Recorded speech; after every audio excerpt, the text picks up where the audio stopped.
ਤੁਸੀਂ ਕੋਈ ਅਪੀਲ ਕਰੋਗੇ ਇਮਰਾਨ ਖਾਨ ਤੋਂ? ਨਹੀਂ ਮੈਂ ਅਪੀਲ ਅੱਲਾ ਪਾ ਕੇ ਅੱਗੇ ਕਰ ਸਕਾਂਗਾ ਉਹਦੇ ਕਿ ਨਹੀਂ। ਬੇਲੀਓ, ਤੁਸੀਂ ਦੇਖ ਰਹੇ ਹੋ ਪੰਜਾਬੀ ਪ੍ਰਚਾਰ ਟੀਵੀ ਤੇ ਮੈਂ ਤੁਹਾਡਾ ਪ੍ਰੌਣਚਾਰਕ ਮੀਆਂ ਆਸਫ ਅਲੀ। ਤੁਹਾਨੂੰ ਪਤਾ ਹੀ ਹੈ ਕਿ ਅਸੀਂ ਤੁਹਾਨੂੰ ਖਾਸ ਲੋਕਾਂ ਨਾਲ ਮਿਲਵਾਉਣ ਦਾ ਇੱਕ ਸਿਲਸਿਲਾ ਸ਼ੁਰੂ ਕੀਤਾ ਹੋਇਆ।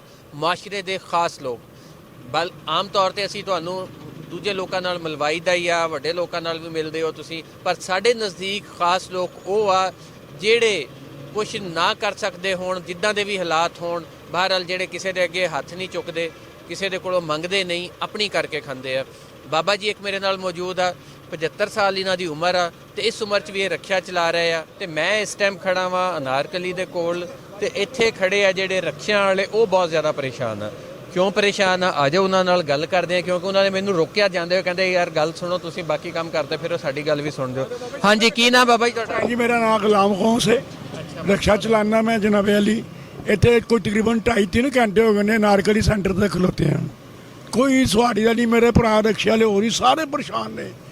एक तो भैन इन्ना कि कदी जुलम नहीं होया जिन्ना कौन जुलम हो रहा है इस हुकूमत के विच जनाब।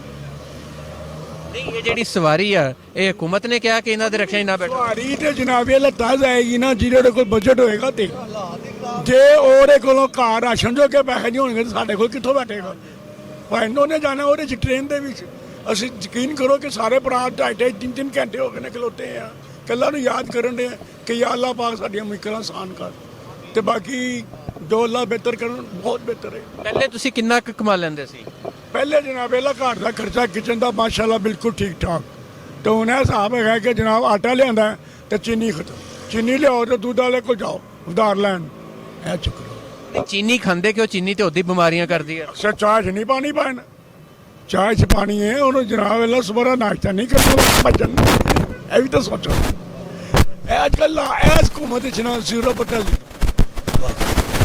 ਜਿਹਨੂੰ ਮਰਜ਼ੀ ਮੇਰੇ ਭਰਾ ਨੂੰ ਪੁੱਛ ਲਓ, ਸਾਰੇ ਮੇਰੇ ਭਰਾ ਰੱਖੇ ਵਾਲੇ ਖਲੋਤੇ ਨੇ। ਨਹੀਂ, ਉਹ ਤੇ ਕਹਿੰਦਾ ਵਾ ਇਮਰਾਨ ਖਾਨ ਤੇ ਕਹਿੰਦਾ ਜੀ ਮੈਂ ਮਕਾਨ ਬਣਾ ਕੇ ਦੇ ਰਿਹਾ ਸਾਰਿਆਂ ਨੂੰ ਫ੍ਰੀ, ਮੈਂ ਯੂਥ ਲੋਨ ਦੇ ਰਿਹਾ, ਮੈਂ ਇਦਾਂ ਕਰ ਰਿਹਾ, ਉਦਾਂ ਕਰ ਰਿਹਾ। ਇਹ ਗੱਲ ਭੈਣ ਤੁਹਾਡੀ ਬਿਲਕੁਲ ਸਹੀ ਹੈ ਕਿ ਜਿਹੜੇ ਮਕਾਨ ਅਗਲਿਆਂ ਕੋਲ ਹੈ ਨਾ ਮਾਰਿਆ ਵਰਗੇ ਮੇਰੇ ਵਰਗੇ ਮਾਰਿਆਂ ਦੇ ਉਹ ਵੀ ਖੋ ਰਹੇ ਤੇ ਨੌਕਰੀਆਂ ਵੀ ਟਿੱਕੇ ਚੱਲ ਬਈ ਲੈਣ ਦੇ ਲੱਗ ਕੋਈ ਉਹ ਸਭ ਡਰਾਮਾ ਹੀ, ਬਿਲਕੁਲ ਡਰਾਮਾ ਭੈਣ, ਕੋਈ ਚੱਕਰ ਦੱਸੋ ਨਾ ਤੁਹਾਨੂੰ ਬਾਕੀ ਕਿੰਨਾ 1.5 ਸਾਲ ਰਹਿ ਗਿਆ 4 ਸਾਲ ਦੀ ਹਕੂਮਤ ਚੋਂ ਇਹਨਾਂ 8 ਸਾਲਾਂ 'ਚ ਕਿਹਨੂੰ ਬੈਨੀਫਿਟ ਦਿੱਤਾ? ਹਰ ਚੀਜ਼ ਨੂੰ ਉੱਤੇ ਲੈ ਕੇ ਸਬਜ਼ੀ ਉਹ ਚੋਰ ਸਨ, ਕੁਝ ਸਨ, ਇਹ ਉਹਨਾਂ ਦੀ ਕਰਨ ਵਾਲੀ ਅੱਲਾਹ ਪਾਕ ਤੋਂ ਬਾਅਦ ਉਹਨਾਂ ਦੀ ਹਿੰਮਤ ਕੇ ਬਣਿਆ ਸਾਰਾ ਕੁਝ। ਟ੍ਰੇਨ ਕਿੰਨੇ ਚਲਾਈ ਉਹਨੇ, ਇਹ ਕਿੰਨੇ ਵਾਰ ਚਲਾਈ ਉਹਨੇ, ਗਰੀਬਾਂ ਵਾਸਤੇ ਸੋਚਿਆ ਉਹਨੇ। ਇਹ ਤਾਂ ਬੰਦ ਕਰਨ ਡਿਆ ਹੈ, ਇਹ ਤਾਂ ਬਿਲਕੁਲ ਹੀ ਟੋਟਲੀ ਕਹਿੰਦਾ ਤਬਾਹ ਹੋ ਜਾਓ, ਮੈਨੂੰ ਕੋਈ ਨਹੀਂ ਪਤਾ, ਮੈਂ ਇੰਗ ਪੂਰੀ ਖੇਡਣੀ ਹੈ। ਇਹਦਾ ਤੇ ਉਹ ਹਿਸਾਬ ਹੈ ਕ੍ਰਿਕਟਰ ਵਾਲੇ ਨੂੰ ਕੀ ਪਤਾ। ਤੁਸੀਂ ਜਿਹੜਾ ਬਿਜ਼ਨਸ ਕਰਦੇ ਹੋ, ਮੈਂ ਤੁਹਾਡੀ ਜਗ੍ਹਾ 'ਤੇ ਆਈਆ, ਤੁਸੀਂ ਮੇਰੀ ਜਗ੍ਹਾ 'ਤੇ ਆ ਜਾਓ, ਕਦੀ ਕਾਮਯਾਬ ਨਹੀਂ ਹੋਵਾਂਗੇ ਦੋਵੇਂ ਹੀ। ਮੈਂ ਉੱਧਰ ਕਾਮਯਾਬ ਨਹੀਂ ਹੋਵਾਂਗਾ, ਤੁਸੀਂ ਇੱਧਰ ਕਾਮਯਾਬ ਨਹੀਂ ਹੋਵਾਂਗੇ। ਇਹ ਤਾਂ ਕ੍ਰਿਕਟਰ ਮਾਸਟਰ ਹੈ, ਇਹਨੂੰ ਸ਼ਹਿਜ਼ਾਦੇ ਨੂੰ ਕੁਝ ਨਹੀਂ ਪਤਾ। ਉਹ ਉਹਨਾਂ ਨਵਾਜ਼ ਸ਼ਰੀਫ ਹੋਰਾਂ ਨੂੰ ਪਤਾ ਜਿਨ੍ਹਾਂ ਨੇ ਕਿ ਇੰਨਾ ਕੁਝ ਕੀਤਾ, ਚਾਹੇ ਕਿਸ ਤਰ੍ਹਾਂ ਕੀਤਾ। ਚੌਥੋ ਛੇ ਧੈਨ ਉਹਨਾਂ ਦੀ ਭਾਜਨ ਰੋਟੀ ਵੀ ਸਕੂਨ ਨਾਲ ਖਾਈਦੀ ਜਾਂਦੀ ਸੀ। ਹੁਣ ਤੇ ਤੁਹਾਨੂੰ ਦੱਸਿਆ ਕਿ ਬੜੇ ਅਜੀਬ ਹਾਲਾਤ ਹੋ ਗਏ ਨੇ ਸਭ ਭਰਾਵਾਂ ਦੇ। ਤੁਹਾਨੂੰ ਕੋਈ ਤਵੱਕੋ ਹੈਗੀ ਹੈ ਕਿ ਹਾਲਾਤ ਠੀਕ ਹੋਣਗੇ ਇਹਦੇ ਦੌਰ 'ਚ? ਜਨਾਬ ਸਾਨੂੰ ਤੋਕੋ ਹੈ ਅੱਲਾਹ ਪਾਕ ਦੀ ਕਰਨ ਨਵਾਜ਼ੀ ਨਾਲ, ਉਹ ਨਾਲੋਂ ਅੱਲਾਹ ਪਾਕ ਵੱਲੋਂ ਉਹ ਮਿਹਰਬਾਨੀ ਉਹਨੇ ਫਰਮਾ ਦੇਣ ਸਾਰੇ ਅਸੀਂ ਖੁਸ਼ਹਾਲ। ਇਹਨਾਂ ਨਾਲੋਂ ਨਾ ਨਾ ਨਾ ਨਾ ਨਾ ਕਤਲ ਨਹੀਂ। ਜੇ ਅਸੀਂ ਕਹੀਏ ਨਾ ਕਿ ਇਮਰਾਨ ਹੈ ਇੰਜ ਕਰ ਦੇਗਾ, ਹੈ ਰੋਟੀਆਂ ਬੜੀਆਂ ਤੇ ਉਹ ਬਿਲਕੁਲ ਜ਼ੀਰੋ ਪੱਟਾ ਜੀ ਜਾਂ ਨਵਾਜ਼ ਸ਼ਰੀਫ ਕਰ ਦੇਗਾ। ਨਹੀਂ, ਰੱਬ ਦੀ ਜ਼ਾਤ ਦੇਗੀ ਤੇ ਕਰਨ ਨਵਾਜ਼ੀ ਹੋਏਗੀ। ਕਿਉਂ ਭਾਈ ਠੀਕ ਹੈ ਨਾ? ਇਹਨਾਂ ਨੇ ਕੀ ਦੇਣਾ? ਇਹ ਤਾਂ ਇੱਕ ਲੁੱਟਣ ਵਾਸਤੇ ਆਏ ਨੇ। ਮੈਂ ਨਹੀਂ ਤਾਂ ਤੁਸੀਂ ਨਹੀਂ ਤਾਂ ਇਸੇ ਦਾ ਹੀ ਸਾਥੀ ਸੀ ਨਾ ਜਿਹੜਾ ਭੱਜ ਗਿਆ ਚੀਨੀ ਚੂਨੀ ਤੇਜ਼ ਕਰਕੇ।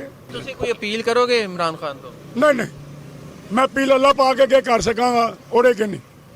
ਜਦ ਕਰੋ ਉਹਦੇ ਅੱਗੇ ਕਰੋ, ਚੁੱਕੋ ਉਹਦੀ ਜ਼ਾਤ ਅੱਗੇ ਚੁੱਕੋ। ਬੰਦੇ ਨੇ ਤਾਂ ਮਾਰਨਾ ਮਾਰ ਦੇਵੇ, ਨੋ ਟੈਨਸ਼ਨ, ਕਦੀ ਨਹੀਂ। ਅਪੀਲ ਅੱਲਾਹ ਰੱਬ ਸੋਨੇ ਦੀ ਜ਼ਾਤ ਅੱਗੇ। ਅਰੇ ਕੀ ਕਰਨੀ ਹੈ? ਇਹਨੇ ਤੇ ਹੋਰ ਤਬਾਹ ਕਰ ਦੇਣਾ। ਜਿਸ ਲਈ ਕਹਿੰਦੇ ਨੇ ਇਹ ਪੈਟਰੋਲ ਸਸਤਾ ਹੋ ਗਿਆ 2 ਦਿਨਾਂ ਬਾਅਦ ਉਸ ਤੋਂ ਉੱਤੇ ਚਲਾ ਜਾਂਦਾ, ਨਹੀਂ ਜਾਂਦਾ। ਦੱਸੋ ਨਾ ਤੁਸੀਂ ਮੈਨੂੰ ਜਵਾਬ ਦਿਓ। ਇਹ ਹਿਸਾਬ ਹੈ, ਇਹਨੂੰ ਕਰਾਂਗੇ। ਉਹਨੇ ਕਹਿੰਦਾ ਹੋਏ ਚੁੱਕ ਕੇ ਉੱਤੇ ਲਾਈਓ, ਕੋਈ ਪੁਆਇੰਟ ਨਹੀਂ। ਹੋਰ 1.5 ਸਾਲਾਂ 'ਚ ਨੈਕਸਟ ਹੋਰ ਕੋਈ ਜਮਾਤ ਆਏਗੀ, ਇਹਨੂੰ ਚੁੱਕੋ ਬਿਲਕੁਲ ਹੀ ਨਹੀਂ। ਕਿ ਇਹ ਅੱਲਾ ਕਰਕੇ ਆਵੇ ਵੀ ਨਾ। ਤੁਹਾਡੀ ਕਿੰਨੀ ਉਮਰ ਹੋ ਗਈ ਹੈ? ਮੇਰੀ ਮਾਸ਼ਾਅੱਲਾ 75 ਸਾਲ 75 ਸਾਲ ਜੀ, ਤੁਹਾਡੀ? ਅਲਹਮਦੁਲਿਲਾ ਸ਼ਾਦੀ ਕਾ ਠਾਵਾਂ। ਅਸੀਂ ਬਾਬਾ ਜੀ ਨੇ ਕਿਹਾ ਮੇਰੀ ਉਮਰ 75 ਸਾਲ ਆ। ਮੈਂ ਐਵੇਂ ਕਹਿ ਬੈਠਾ ਬਾਬਾ ਜੀ ਨੂੰ, ਤੇ ਬਾਬਾ ਜੀ ਕਹਿੰਦੇ ਮੈਂ ਤੇ ਤੁਹਾਨੂੰ ਸ਼ਨਾਖਤੀ ਕਾਰਡ ਵੀ ਦਿਖਾ ਸਕਦਾ। ਤੁਹਾਨੂੰ ਇਹ ਦੱਸੋ ਉਹ ਵਾਕਈ ਜੀ ਬਾਬਾ ਜੀ ਦੀ ਉਮਰ ਇੰਨੀ ਹੋ ਗਈ ਆ। ਇਹ ਗੱਲ ਤੁਹਾਡੀ ਸਹੀ ਹੈ ਬਾਬਾ ਜੀ। ਬਾਬਾ ਜੀ ਭਲਵਾਨੀ ਕਰਦੇ ਰਹੇ। ਅੱਛਾ ਇਹ ਦੱਸ, ਅੱਛਾ ਮੇਰੇ ਮਾਂ ਪਿਓ ਨੇ ਦੇਸੀ ਘਿਓ ਖਵਾਇਆ, ਅਲਹਮਦੁਲਿਲਾ ਉਹ ਸਾਡੇ ਜੂਤ 'ਚ ਰੱਖਿਆ ਤੇ ਇੱਥੋਂ ਤੱਕ ਚੱਲਦੇ ਪਏ ਆ ਜਨਾਬ। ਅਸੀਂ ਤਾਂ ਜਿਹੜੀਆਂ ਚੀਜ਼ਾਂ ਖਾਧੀਆਂ ਆਪਣੀ ਔਲਾਦ ਨੂੰ ਇੱਕ ਸੋਚ ਵੀ ਨਹੀਂ ਸਕਦੇ ਕਿ ਖਵਾ ਸਕਨੇ ਹਾਂ, ਜਿਹੜੀਆਂ ਅਸੀਂ ਸਾਡੇ ਮਾਂ-ਬਾਪ ਨੇ ਖਵਾਈਆਂ ਹੀ। ਅੱਛਾ ਬਾਬਾ ਜੀ, ਤੁਸੀਂ ਇਸ ਉਮਰ 'ਚ ਤੇ ਲੋਕ ਘਰ ਬਹਿ ਕੇ ਅੱਲਾ ਅੱਲਾ ਕਰਦੇ ਆ, ਤੁਸੀਂ ਰੱਖਿਆ ਚਲਾ ਰਹੇ ਹੋ? ਭੈਣ ਜੀ ਮੈਂ ਰਕਸ਼ਾ ਨਾ ਚਲਾਵਾਂ ਤੇ ਮੈਂ ਘਰ ਬੈਠ ਕੇ ਨਾ ਨੀਂਦਾ ਬਿਮਾਰ ਹੋ ਜਾਵਾਂਗਾ। ਜਿਹੜਾ ਥੋੜੇ ਬਹੁਤੇ ਆਉਂਦੇ ਨੇ ਚਲੋ ਘਰ ਦਾ ਦੁੱਧ ਹੀ ਸਹੀ ਬੱਚਿਆਂ ਦਾ, ਔਰ ਕੋਈ ਵੀ ਕਿਚਨ ਚੱਲ ਜਾਏ। ਅਲਹਮਦੁਲਿਲਾ ਮੇਰੇ 2 ਬੇਟੇ ਜਵਾਨ ਨੇ, ਮਜ਼ਦੂਰੀਆਂ ਕਰਦੇ ਨੇ, ਨੌਕਰੀਆਂ ਕਰਦੇ ਨੇ, ਉਹ ਬਜਟ ਪੂਰਾ ਹੋ ਜਾਂਦਾ ਕਿਚਤ ਰੋ ਕੇ ਲਾਦਾ ਬਰੇ ਕਰਨ। ਆਹ ਦੇਖੋ ਕਿਆ ਕਮਾਲ ਆ ਜੀ ਬਾਬਾ ਜੀ, ਤੁਹਾਨੂੰ ਜਿਹੜਾ ਖਾਸ ਲੋਕਾਂ ਨਾਲ ਮਿਲਵਾਉਣ ਦਾ ਮੈਂ ਸਿਲਸਿਲਾ ਸ਼ੁਰੂ ਕੀਤਾ, ਇਹ ਬਾਬਾ ਜੀ ਵੀ ਉਹਨਾਂ ਖਾਸ ਲੋਕਾਂ 'ਚੋਂ ਇੱਕ ਆ ਕਿ 75 ਸਾਲ ਇਹਨਾਂ ਦੀ ਉਮਰ ਆ, ਫਿਰ ਵੀ ਰੱਖਿਆ ਚਲਾ ਰਹੇ ਆ। ਉਹ ਕਹਿੰਦੇ ਮੈਂ ਘਰ ਬਹਿ ਨਹੀਂ ਸਕਦਾ, ਘਰ ਬਹਿ ਕੇ ਬਿਮਾਰ ਹੋਵਾਂਗਾ, ਚਲੋ ਕੋਈ ਨਾ ਕੋਈ 4 ਪੈਸੇ ਇੱਥੇ ਮੈਂ ਕਮਾਉਣਾ ਵਾਂ ਤੇ ਕੋਈ ਇਹਨਾਂ ਦਾ ਗੁਜ਼ਾਰਾ ਹੁੰਦਾ ਜਾਂਦਾ। ਪਰੇਸ਼ਾਨ ਬਹੁਤ ਆਓ, ਖਾਸ ਕਰ ਇਸ ਹੁਕੂਮਤ ਦੀ ਵਜ੍ਹਾ ਤੋਂ ਕਹਿੰਦੇ ਮਹਿੰਗਾਈ ਬਹੁਤ ਹੋ ਗਈ ਆ, ਪਰ ਇਸ ਦੇ ਬਾਵਜੂਦ ਆਪਣਾ ਰਕਸ਼ਾ ਚਲਾ ਰਿਹਾ, ਮਿਹਨਤ ਕਰ ਰਿਹਾ। ਬਹਰਹਾਲ ਵੱਡੇ ਲੋਕ ਆ ਇਹ, ਜਿਹੜੇ ਹਮੇਸ਼ਾ ਆਪਣਾ ਕਰਕੇ ਖਾਂਦੇ ਆ ਔਰ ਆਪਣਾ ਕਰਦੇ ਆ, ਭਾਵੇਂ ਜਿੱਦਾਂ ਦੇ ਵੀ ਹਾਲਾਤ ਹੋਣ।